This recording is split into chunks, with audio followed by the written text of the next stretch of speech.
अस्सलाम वालेकुम गाइस। सो आज हम बात करेंगे अबाउट द क्रेब्स साइकिल और टीसीए साइकिल भी जिसको हम कहते हैं।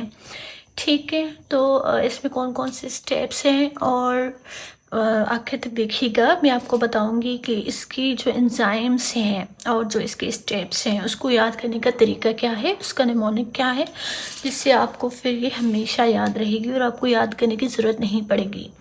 ठीक है, तो सबसे पहले हम थोड़ा बहुत इसके बारे में डिस्कस कर लेते हैं, थ्योरी के बारे में कि क्रेब साइकिल के बारे में क्या कह रहे हैं। तो सबसे पहले जो ये क्रेब साइकिल है इसको हम ट्राई कार्बोक्सिलिक एसिड साइकिल भी कहते हैं, जिसको टीसीए साइकिल शॉर्ट फॉर्म है। और जो ये है ये सिर्फ कार्बोहाइड्रेट के मेटाबॉलिज्म के लिए नहीं है, बल्कि इसमें प्रोटीन की ऑक्सीडेशन होती है, कार्बोहाइड्रेट की होती है एंड लिपिड्स की होती है। ठीक है, टू प्रोड्यूस एनर्जी। ठीक हो गया। उसके बाद जो है वो ये एम्फीपोलिक प्रोसेस है। एम्फीपोलिक प्रोसेस मीन्स क्या होता है कि भाई इसमें जो है वो आपका केटाबॉलिज्म भी होगा और एनाबॉलिज्म भी होगा। ठीक है, तो केटाबॉलिज्म आपके होगा कार्बोहाइड्रेट वगैरह का, लिपिड्स का, और इससे फिर हमें मिलेगी क्या, एनर्जी मिलेगी। ठीक है, और हम अब देखते हैं कि ये होती कहाँ, ये होती है हमारे पास माइटोकॉन्ड्रिया में। ठीक है, माइटोकॉन्ड्रिया में close proximity to respiratory chain. तो आपको पता है जैसे माइटोकॉन्ड्रिया में रेस्पिरेटरी चेन भी चल रही होती है। ठीक है, ऑक्सीडेटिव फास्फोराइलेशन हो रही होती है। तो इसमें से जो एनर्जी बनेगी in the form of NADH, FADH, ठीक है, ये फिर जल्दी से हमारे पास रेस्पिरेटरी चेन में चले जाएंगे, ऑक्सीडेटिव फॉस्फोराइलेशन होगी इनकी और जल्दी से हमें ATP मिल जाएंगे, जो कि फिर हमारा सेल यूटिलाइज करेगा। ठीक हो गया। और यहाँ पे जो इस साइकिल को स्टार्ट करने के लिए या इस प्रोसेस को रन करने के लिए हमें किसी ATP की यूटिलाइजेशन की ज़रूरत नहीं है। ठीक है, और ये स्टार्ट होती है बाय एसिटाइल CoA से, और जो कंबाइन होता है ऑक्जेलो एसीटेट के साथ। ठीक है, तो ये वाला जो प्रोसेस है हमारे पास, जो पायरुवेट से ये जो साइकिल स्टार्ट होती है, तो ये एक्चुअल में नहीं होता कि ये पायरुवेट से स्टार्ट हो रही है, ये एक एसिटाइल CoA से ही स्टार्ट होती है। ये स्टेप इस साइकिल का नहीं है। ठीक हो गया। उसके बाद जो है वो क्या है कि ये हमें क्या दे सकती है, कितनी ATPs दे सकती है। तो इसमें से 3 हमारे पास NADH निकलेंगे, 1 FADH निकलेगा और 1 GTP निकलेगा, जो कि फिर 1 ATP देगा हमें, और 3 NADH हमें 9 ATP देगा और 1 FADH हमें 2 ATP देगा।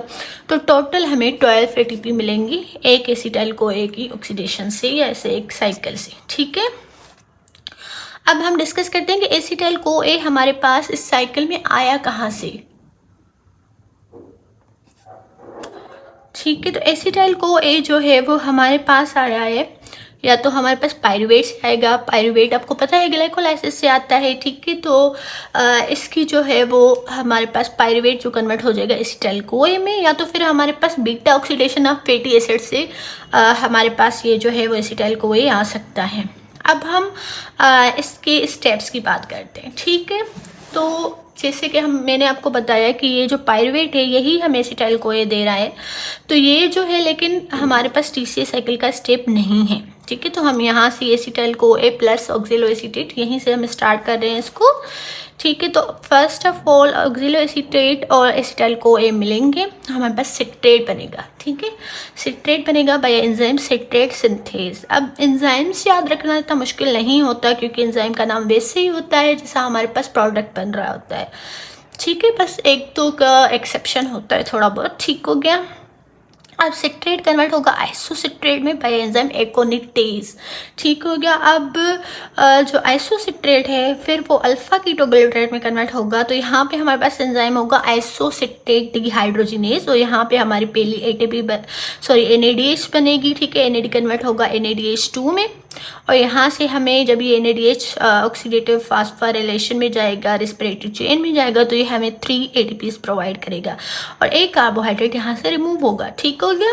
फिर ये आइसोसिट्रेट अल्फा कीटोग्लूटारेट में कन्वर्ट हो गया। अब अल्फा कीटोग्लूटारेट फिर सक्सिनाइल CoA में कन्वर्ट होगा bye enzyme alpha ketoglutarate dehydrogenase. ठीक है, अब यहाँ पे भी हमें दूसरी NADH2 मिलेगी अपनी, और ये भी हमें 3 ATPs देगी जब रेस्पिरेटरी चेन के थ्रू जाएगी। यहाँ पे भी एक कार्बन डाइऑक्साइड रिलीज होगा।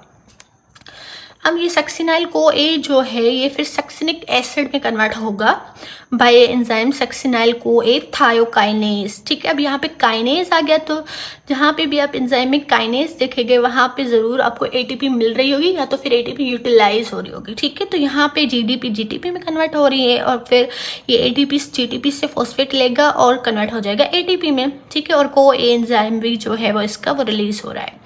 अब सक्सिनिक एसिड जो है फिर फ्यूमरिक एसिड में कन्वर्ट होगा बाय एंजाइम सक्सिनेट डिहाइड्रोजिनेज। यहाँ पे हमें NADH नहीं मिलेगी, FLDH2 मिलेगी। ठीक हो गया, जो हमें 2 ATPs देगी थ्रू द रेस्पिरेटरी चेन।